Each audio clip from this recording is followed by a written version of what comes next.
Episode 9 is set to end the Skywalker saga and the sequel trilogy itself by writer and director J.J. Abrams and Chris Terrio. This is Mike Zero. If you guys are new to the channel, do make sure to subscribe to see future Star Wars content.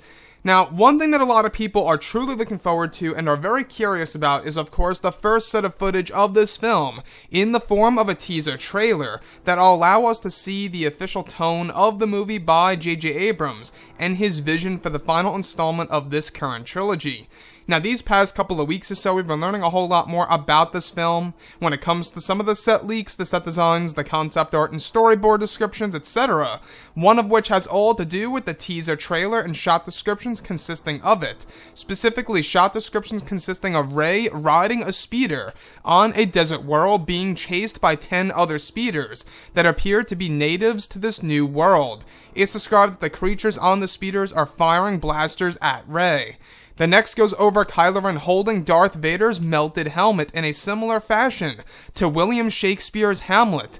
It's said that Kylo is holding Vader's helmet in the air, with his arm and extending out and examining it, followed by glimpses of Kylo Ren's new White Star Fighter/shuttle taking off from a rocky world.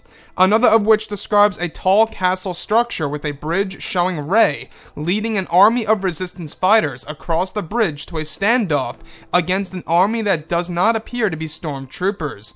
Lastly, a sequence involving the Knights of Ren fighting villagers, in quick glimpses with lots of fire in the background.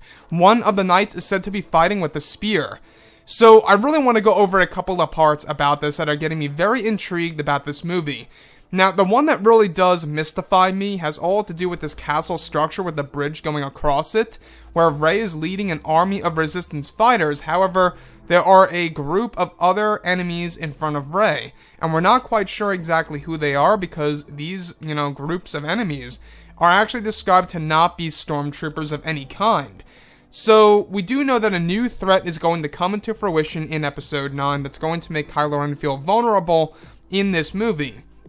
And I'm really starting to wonder on whether or not this army that's in front of Rey and the resistance fighters across the bridge of this castle structure, whether or not these are actually going to be the army of the new threat or just the new threat in general in Episode 9. That's the thing that's really mystifying me right now.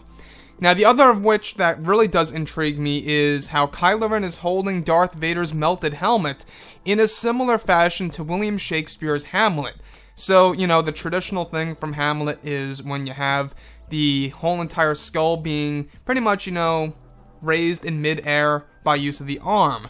Now, this is being done in a way for Kylo Ren, where he's holding Darth Vader's melted/charred helmet, and he's raising it in the air with his arm. Again, this is yet another thing that was actually supposed to be in Episode 7, The Force Awakens, that never made it to the final cut of the movie. In fact, you guys can go ahead and see it in the official art book of The Force Awakens. It was one of the original ideas by JJ. Now, the other one that I do want to go over is, of course, the one of which taking place on this mysterious desert world, where Rey is on a speeder being chased by 10 other speeders that appear to be natives to this new world. So, the natives of this desert world are on speeders chasing Rey and firing blasters at her. Now, we're not quite sure if they're using, like hand blasters or just the blasters on their speeders, but they are chasing Rey because of a certain specific reason that we are currently unaware of. So, that's the thing here. This also does fit directly in with the Wadi Rum filming location that we heard about a couple of months ago. There was a shoot that involved Daisy Ridley on board of a speeder being chased by 10 other stuntmen and women on board of these speeders that were actually being pulled by 4x4s, by SUVs of some kind, if you will. So when we look at everything here, we do know that Episode 9 is really going to deliver when it comes to the action sequences. And that's what brings us to the Knights of Ren Sequence, alright? So the last sequence involves the Knights of Ren fighting villagers in quick glimpses with lots of fire in the background. One of which has a Knight of Ren using a spear as a weapon.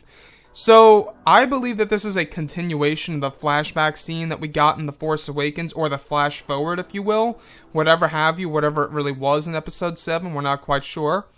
I believe that this village sequence, where the knights are killing the clan members and the clan leaders, I believe is most definitely connected to that sequence that we saw in episode 7. In episode 7, I believe it's the aftermath, and in episode 9, we're going to see the full story of what happened before that, because in episode 7, The Force Awakens, you can see a lot of dead bodies surrounding the Knights of Ren and Kylo Ren as well as Rey.